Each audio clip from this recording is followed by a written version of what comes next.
Hola, bienvenidos. El tema de hoy no te lo podés perder. Es muy profundo y puede cambiar tu vida.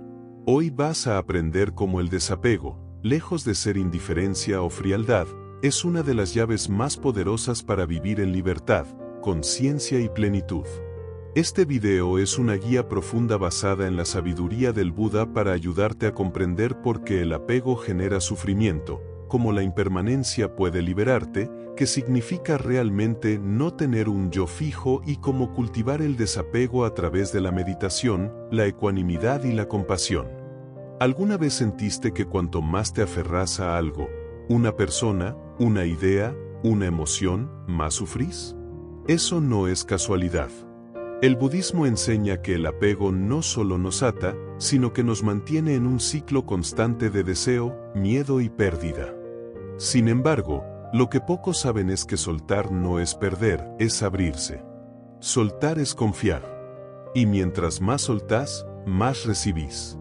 En este viaje, descubrirás cómo el desapego no es renunciar al amor, sino amar con mayor libertad.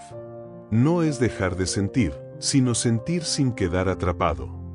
Vas a entender cómo el ego construye historias de control y permanencia, y cómo ver más allá de esas ilusiones te permite fluir con la vida.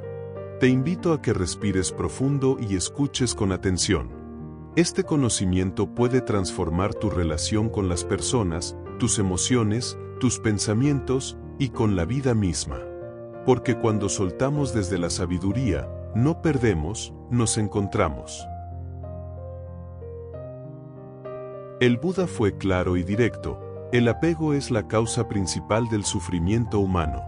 Esta afirmación, incluida en las 4 nobles verdades, nos enfrenta con una realidad incómoda. Gran parte del dolor que sentimos no proviene de las cosas externas, sino de cómo nos relacionamos con ellas.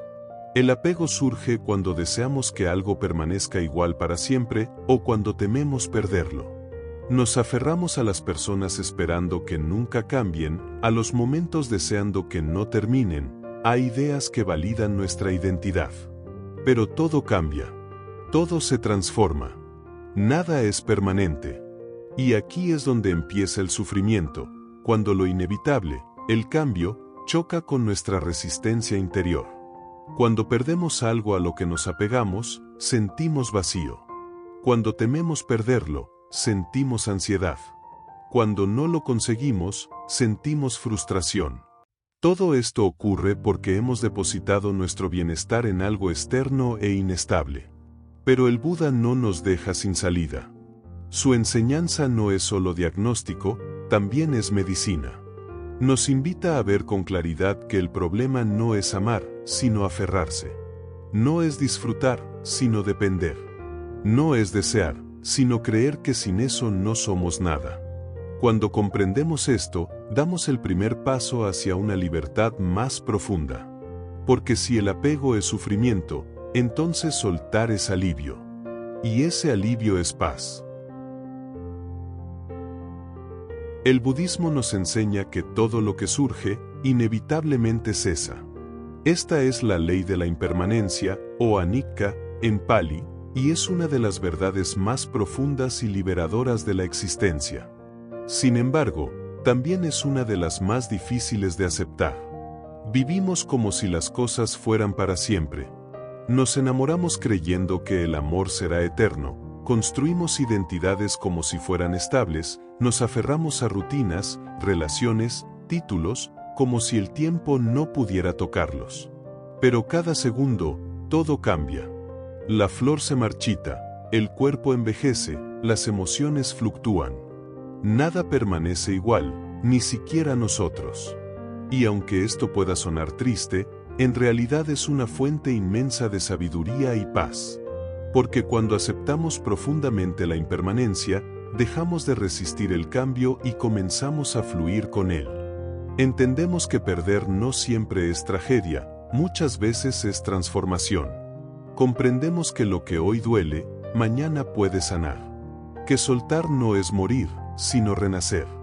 El Buda no proponía negar la impermanencia, sino abrazarla. Al hacerlo, Dejamos de sufrir por lo que se va y empezamos a valorar lo que está mientras está. Vivimos más presentes, más agradecidos, más conscientes. Aceptar la impermanencia es aceptar la vida tal como es, bella, frágil y en constante movimiento.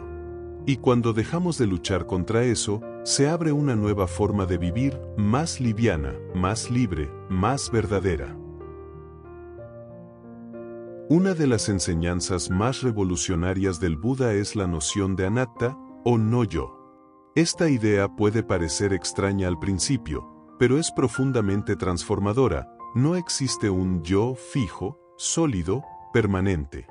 Lo que llamamos yo es en realidad un conjunto cambiante de pensamientos, emociones, recuerdos, impulsos y percepciones. Y apegarse a esa identidad es otra fuente enorme de sufrimiento. Piensa en esto. ¿Cuántas veces has dicho yo soy así y no puedo cambiar? ¿O esto me define, sin esto no soy nada? Pero si miras con atención, verás que has cambiado muchas veces. Has sido muchas versiones de ti mismo. Tus gustos, tus ideas, tu forma de amar, tu cuerpo, todo ha cambiado. Entonces, ¿dónde está ese yo que creías tan fijo? El problema surge cuando nos apegamos a una imagen de quien creemos ser. Nos aferramos al pasado, al rol, al ego. Y en ese aferramiento, sufrimos. Porque la vida se mueve, y nosotros también. Soltar esa identidad no significa perderse, sino encontrarse desde un lugar más profundo.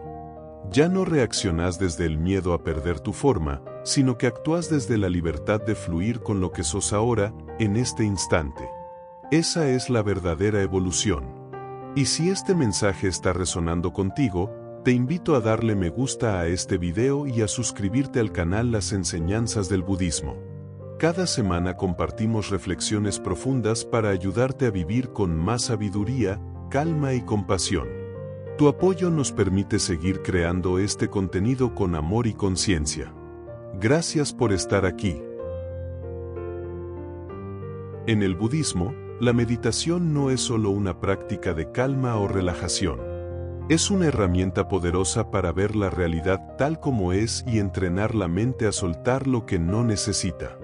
Porque el desapego no se impone desde la lógica, sino que se cultiva desde la conciencia. Cuando meditamos, observamos. Observamos cómo surge un pensamiento y cómo desaparece. Observamos cómo viene una emoción y cómo se disuelve. Observamos cómo aparece una sensación en el cuerpo y luego cambia. Esta observación atenta y sin juicio revela algo clave. Nada dura para siempre, y no tenemos que aferrarnos a nada. Cada respiración es un ejercicio de soltar. Inhalás, recibís, exhalás, dejás ir. Es un ritmo natural que nos enseña que todo lo que viene, también se va. En la meditación aprendemos a estar presentes sin querer controlar, sin querer retener, sin querer cambiar. Simplemente estar. Además, al meditar también vemos cómo nos apegamos incluso a los pensamientos. Esto está mal, esto no debería ser así, yo necesito que esto cambie. Son ideas que parecen verdad, pero que solo aumentan nuestro sufrimiento.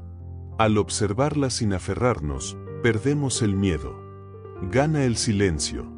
Gana la paz. Meditar es recordarnos cada día que podemos vivir con más ligereza. Que no necesitamos cargar con todo. Que soltar no es renunciar, es confiar. Y que, cuando lo hacemos desde la presencia, nos abrimos a recibir una vida más plena. La ecuanimidad, en el budismo, es la capacidad de mantener el equilibrio interno frente a las olas del mundo externo. No significa indiferencia, sino una sabiduría profunda que nos permite no ser arrastrados por el placer ni por el dolor, por la ganancia ni por la pérdida, por la alabanza ni por la crítica. Es estar en paz, incluso en medio de la tormenta. Cuando cultivamos ecuanimidad, empezamos a ver que las emociones van y vienen. Que los éxitos no nos hacen mejores, ni los fracasos nos destruyen. Que todo lo que hoy creemos necesitar puede cambiar mañana. y que, en el centro de todo, hay una calma que no depende de las circunstancias, nuestra conciencia despierta. La ecuanimidad nos ayuda a practicar el desapego de forma compasiva. No significa que no ames, sino que amas sin poseer. No significa que no sientas, sino que sentís sin quedarte atrapada. Es aceptar que todo lo que la vida trae es parte del camino, y que resistirse solo genera más dolor. Esta cualidad se cultiva poco a poco, como una semilla. A través de la meditación, la autoobservación y la paciencia, vamos aprendiendo a no reaccionar desde el impulso, sino a responder desde la claridad. Y eso nos da una libertad inmensa, la libertad de no depender de lo externo para estar bien. El Buda enseñaba que quien desarrolla ecuanimidad es como una montaña, firme, sólida, estable. Las tormentas pueden golpearla, pero no la derriban. Así también, cuando soltamos desde la ecuanimidad, nada nos quita nuestra paz. A menudo creemos que si soltamos, perdemos. Que si dejamos ir, dejamos de amar. Pero el Buda nos enseñó que el desapego no es frialdad, sino una forma más pura y elevada de amor. Porque cuando amas desde la compasión, no necesitas poseer. No necesitas controlar. No necesitas que nada sea como tú quieres para poder entregar tu corazón. La verdadera compasión nace cuando comprendemos que todos los seres sufren, y que ese sufrimiento, muchas veces, viene del apego. En lugar de juzgar, comprendemos. En lugar de exigir, acompañamos. Y en lugar de retener, dejamos ser. Soltar no es renunciar al vínculo, sino liberar al otro, y a ti mismo, de las cadenas de la expectativa. Es poder decir, te amo, pero no te necesito para sentirme completo. Es poder ver el dolor y no hundirse en él. Es ver el cambio y abrazarlo. Es ver la vida tal como es y seguir amando igual. El desapego consciente es uno de los actos más poderosos que existen. Porque no se trata de huir de la vida, sino de vivirla con los ojos abiertos y el corazón libre. Y en ese espacio de libertad, la energía fluye. Lo nuevo llega. Lo que es para ti, te encuentra. Porque mientras más sueltas, más recibes. Que esta enseñanza te acompañe en cada paso. Que sueltes con amor. Que ames con libertad. Que vivas con presencia. Y que encuentres paz, no en tenerlo todo bajo control, sino en confiar en la sabiduría del soltar. Gracias por estar aquí. Si este video tocó algo dentro de ti, compártelo con alguien que lo necesite. Suscríbete a las enseñanzas del budismo y sigue acompañándonos en este camino de conciencia y transformación. Hasta el próximo encuentro.